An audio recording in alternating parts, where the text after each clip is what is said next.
La poliomyélite, une maladie très contagieuse et aiguë provoquée par le poliovirus, virus qui envahit le système nerveux et qui peut entraîner en quelques heures seulement des paralysies flasques et irréversibles. Bien qu'il peut infecter certains primates comme les grands singes, il a comme hôte naturel l'homme et est pathogène depuis plusieurs millénaires. Généralement observé chez les enfants dont l'âge va de 0 à 59 mois, soit 5 ans. La transmission se fait lorsqu'un enfant entre en contact avec les selles ou des sécrétions venant du nez ou de la gorge d'une personne infectée, aussi en buvant l'eau ou mangeant des aliments contaminés. Le poliovirus qui pénètre dans l'organisme par la bouche, passant par les muqueuses de la gorge ou les muqueuses intestinales, il se multiplie dans la muqueuse pharyngée et dans l'intestin grêle. La maladie se manifeste d'abord par la fièvre, la fatigue, les céphalées, pouvant s'accompagner des vomissements, raideurs de la nuque et des douleurs dans les membres. Une paralysie flasque et irréversible, généralement des jambes, survient chez une personne infectée sur environ 200. Certains patients paralysés meurent par asphyxie du fait de la paralysie des muscles assurant la ventilation. Ceux qui survivent peuvent présenter une paralysie résiduelle occasionnant des handicaps avec des atteintes des degrés très variables. Pour prévenir contre cette maladie qui passe par la voie féco-orale, l'hygiène et la vaccination constituent des éléments très importants à observer en routine car aucun traitement n'existe jusqu'à présent. Rappelons ici que c'est depuis plusieurs années déjà que la RDC était classée parmi les pays africains exempts de polio. Malheureusement, elle a refait surface en 2022 avec plusieurs cas de contamination enregistrés dans plusieurs provinces.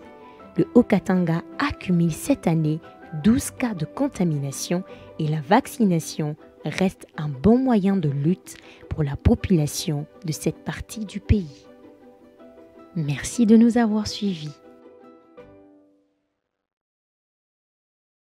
Voilà, donc hygiène, vaccination, voilà les deux grands remèdes pour l'instant à la poliomyélite, du moins les remèdes au niveau des hommes. Nous savons que le Seigneur guérit et qu'il guérit encore. Et tout cela nous met aussi devant notre responsabilité. Veiller vraiment avec beaucoup voilà, avec beaucoup de sérieux, avec beaucoup justement, avec beaucoup de sérieux, avec beaucoup d'engagement. Même dans la Bible, dans le livre de Lévitique, je pense que Dieu donne la loi à Moïse, mais aussi il y a aussi ces éléments concernant l'hygiène. Il est le Dieu qui nous guérit, il est le Dieu qui nous protège. Aujourd'hui, beaucoup de chrétiens, de fois, se permettent de faire certaines choses. Ah, Nzamba Osunga, Nzamba Osala. Vraiment. Vous voyez? Et pourtant, Dieu nous a aussi donné des éléments préventifs, dans le sens que voilà, vous pouvez faire ça pour que ça n'arrive pas. Vous voyez? Alors, il a dit aux enfants d'Israël, voilà, ici, ça sera les camps, mais de l'autre côté, ça sera de quoi vous pouvez faire vos besoins qu'on sort. Dieu, il est sage, il est intelligent. Il sait pourquoi est-ce qu'il fait cela. Et nous, étant qu'enfants de Dieu, nous devons aussi suivre. On a dit ici à la télé, donc voilà, comment est-ce que nous devons procéder pour que ça n'arrive pas. Pour que ça n'arrive pas. Et ayons aussi ce courage-là d'amener nos enfants, nos petits-enfants, pour qu'ils se fassent vacciner aussi. Il ne faut pas dire, ah, Nzamba Osunga. Nous croyons. Voyez? Alors que Dieu a déjà donné une solution. Ah, moi, j'ai la foi que non, ça n'arrivera pas. Ça peut arriver.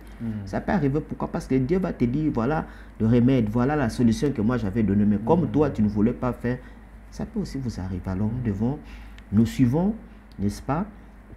Nous suivons ce qu'on nous demande de faire, mais aussi nous recourons à Dieu pour créer cet équilibre-là. Seigneur, j'ai fait vacciner mes enfants, mais le Dieu qui garde, c'est toi. Le Dieu qui guérit, c'est toi. Protège, garde, et le Seigneur aussi fera sa part. Nous faisons notre part, et le Seigneur aussi de son côté fait sa part. Voilà. Amen. Le Seigneur fait toujours sa part, mais nous devons aussi faire notre part. Ça ne nous exempte pas de notre part. Et aujourd'hui, la découverte, c'était vraiment de la sensibilisation, la poliomyélite, veillons. Parce qu'aujourd'hui, c'est la journée internationale de la lutte contre la poliomyélite. Comme l'a dit cet élément, on a constaté qu'elle a refait surface ici. Et nous devons prendre des précautions. Voilà. Le pasteur l'a si bien dit. C'est vrai qu'il n'y a pas de mais il n'y a pas de médecin dans hein, donner l'intelligence aux médecins pour qu'il y ait ces vaccins-là. Alors, allez faire vacciner les enfants. C'est vrai que Dieu est là. Voilà, il vous a donné un cerveau et a mis en vous la capacité de pouvoir réfléchir pour vous dire, ça, c'est sale. Je ne peux pas me manger sans que je n'ai lavé mes mains. Voilà, et vous allez constater que par cette intelligence que le Seigneur vous a donnée, quand vous prenez du savon pour nettoyer les mains, il y a les saletés qui sortent. Ça, c'est votre part. Alors, faites votre part. J'aime bien, ce que j'aime toujours dire ici sur ces plateaux, Dieu fera toujours sa part. Toujours. Le problème, c'est les récepteurs. L'émetteur est toujours là et fonctionne très bien. Le problème, c'est les récepteurs qui posent toujours problème. Alors, si vous êtes vraiment connecté à l'émetteur, vous allez recevoir de bonnes choses. Alors, restez connecté à l'émetteur et l'émetteur vous a donné l'intelligence. Alors, avec votre intelligence, appliquez, nettoyez, prenez soin de vos enfants, lavez les mains de vos enfants pour éviter que cette maladie ne puisse nuire à votre famille. Voilà.